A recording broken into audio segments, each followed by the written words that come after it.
नमस्कार दोस्तों, स्वागत है आपका हमारे यूट्यूब चैनल में। तो हम आपके यहाँ लिए लेकर आए हैं बहुत ही इंटरेस्टिंग टॉपिक, जिसमें कि कमेंट के माध्यम से हमें बताया गया था कि हमको जो 26 क्यूबी की डिमांड आती है उसको कैसे पे करना है।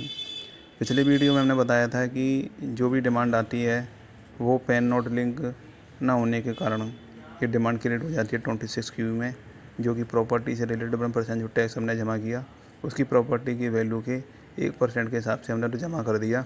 लेकिन डिपार्टमेंट उसको पैन नोट लिंक होने की वजह से, आधार से लिंक ना होने की वजह से उसको पैन नोट अवेलेबल का केस बना देता है और उस पर 20% की डिमांड क्रिएट कर देता है। और इंटीमेशन के माध्यम से हमें ये डिमांड का नोटिस मिलता है। इंटीमेशन में उसमें डिन नंबर लिखा रहता है और उस डिन नंबर से डिमांड जनरेट हो जाती है। अब इसका उपाय तो यही है कि हम इसकी अपील में जाएं, या अगर सेलर तैयार रहता है उस डिमांड को 90% और उसके अमाउंट में से कटवाने के लिए, तो हम उसको डिमांड को पे करके उसके पेन पे क्रेडिट हो जाएगा, सेलर के पेन पे। और जब वह अपना रिटर्न फाइल करेगा तो उस डिमांड के अमाउंट को 90% और 1% पहले जो जमा किया था वो अपने रिफ़ंड को क्लेम कर लेगा। लेकिन अगर वो तैयार नहीं होता है तो हमारे पास, तो हमने पिछले वीडियो में बताया था, उसमें तो केवल अपील का ही रास्ता है और अपील के रास्ते के माध्यम से ही हम इस डिमांड को क्लेम कर सकते हैं और डिमांड को सेटअप करा सकते हैं अपने स्टेटमेंट ऑफ फैक्ट और ग्रांट ऑफ अपील में। अब चलते हैं दोस्तों, इस डिमांड को कैसे पे करना है जिसके लिए हमें कमेंट आया था। तो सबसे पहले हम ई फाइलिंग की साइट पर जाएंगे और ई फाइलिंग की साइट पर जाके हम लॉगिन आईडी हम अपने हैंडी रखेंगे और लॉगिन आईडी में सबसे पहले अपना पैन नंबर डालेंगे और पासवर्ड में जो हमारा पासवर्ड है उसको कॉपी करके यहाँ पेस्ट कर देंगे और उसके बाद कंटिन्यू पे क्लिक करेंगे।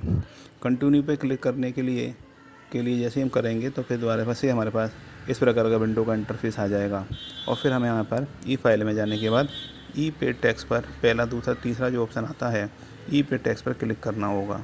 ई पे टैक्स पर क्लिक करने के बाद आपको मिलेगा यहाँ पर कई सारे ऑप्शन। तो सबसे पहले हमें देखना है, हमें सेव ड्राफ्ट में, जनरेट चालर में, पेमेंट हिस्ट्री में नहीं जाना, हमें न्यू पेमेंट में क्लिक करना है, क्योंकि डिमांड का हमें न्यू पेमेंट करना है।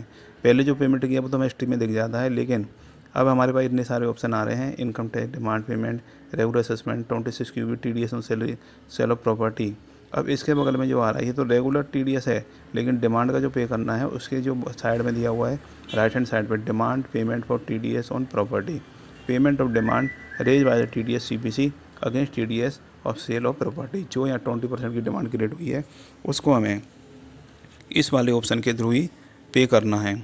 इस वाले ऑप्शन में हम देख लेंगे। अब प्रोसीड करने के बाद अब ये विंडो जो खुलेगी उसमें हमें जो 4 चीज़ें दिख रही हैं, PAN of the buyer, PAN of the seller, acknowledgement number और असेसमेंट ईयर।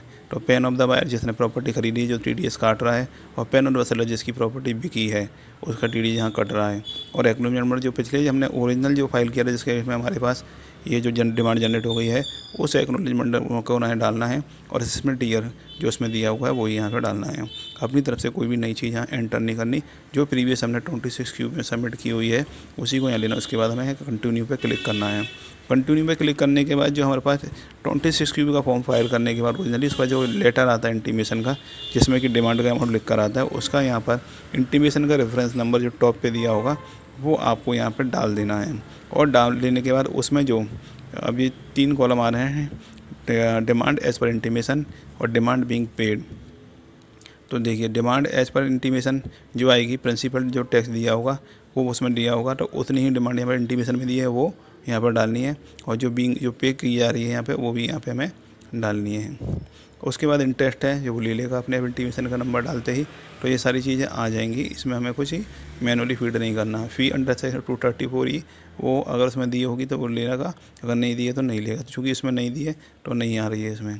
तो अब इसके बाद हमें क्या करना है कि अब जो न्यू पेमेंट का जो ऑप्शन आएगा, नेक्स्ट पे क्लिक करने के बाद, और नेट बैंकिंग का, डेबिट कार्ड का है, पे टू बैंक काउंटर है, RTGS है, NEFT है और गेटवे है। और उसके अंतर्गत कोई जो आपकी बैंक आ रही है, एक्सिस बैंक है, BOB है, DFC, तो वो आप यहाँ से सेलेक्ट कर लेंगे। और सेलेक्ट करने के बाद अब देखिए, डेबिट कार्ड में भी आपको जो बैंक दी हुई है, अगर आप डेबिट कार्ड से पे कर रहे हैं तो डेबिट कार्ड के माध्यम से पे कर सकते हैं, और बैंक के काउंटर से पे कर रहे हैं तो आपको कैश में करना है, चेक से करना है या डिमांड ड्राफ्ट के थ्रू करना है, तो उन पर सेलेक्ट कर लेंगे। और किस बैंक के थ्रू जमा करना है उसमें नीचे जो एरो दिया हुआ है उसके माध्यम से अपनी बैंक सेलेक्ट कर लेंगे। उसके बाद आता है RTGS NEFT पे क्लिक करने के बाद आपको कंटिन्यू पे क्लिक करना होगा, तो वहाँ पे RTGS NEFT का नंबर जनरेट हो जाएगा। उसके बाद पेमेंट गेटवे दिया हुआ है, इसमें यूपीआई के लिए जो बैंक दी हुई हैं, bank of Maharashtra, Canara bank, federal bank, HDFC bank, Kotak Mahindra bank. तो इस पर हम चूँकि हम यूपीआई के थ्रू पे कर रहे हैं तो हमने यूपीआई पे क्लिक कर दिया यहाँ पर। और उसके बाद हमारे पास ये नोटिस खुल कर आ गया, नोटिस का डिमांड का 10,59,920 रुपये का। तो हम इसके बाद यहाँ पे पे नाउ पे क्लिक करेंगे।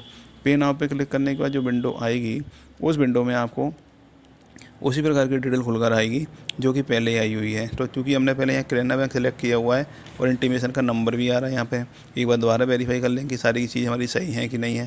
2030, 2023, 24 हमारा फाइनेंशियल ईयर है, असेंबली 24-25 है।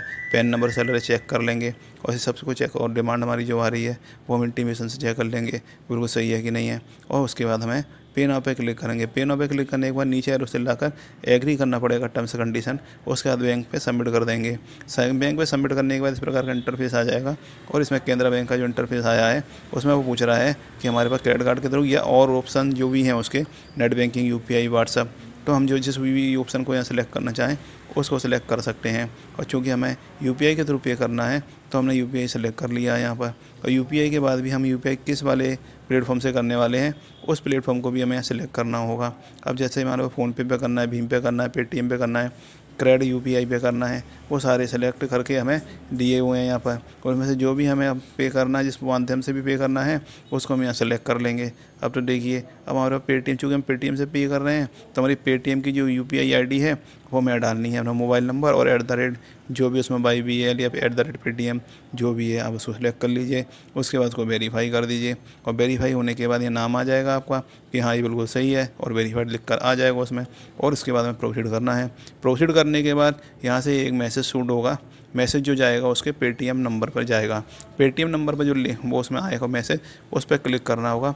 और क्लिक करने के बाद हमारा ये जो यूपिन है, हमारा एमपिन है, एमपिन हमें डालना होगा। और एमपिन डालने के बाद आपको वो पेमेंट का कन्फर्मेशन दे देगा और ये हमारे अकाउंट से डिडक्ट हो जाएंगे। तो दोस्तों, आपने हमारा वीडियो अंत तक देखा, इसके लिए आपका बहुत बहुत धन्यवाद। और इस प्रकार की वीडियो में आगे भी आपके लिए आते रहें तो हमारे वीडियो को लाइक करना और चैनल को सब्सक्राइब करना भूलिएगा। और इसी के साथ दोस्तों, जय जय हिंद, जय भारत। और आपको कोई भी तकलीफ है तो कमेंट के माध्यम से हमें ज़रूर बताइएगा।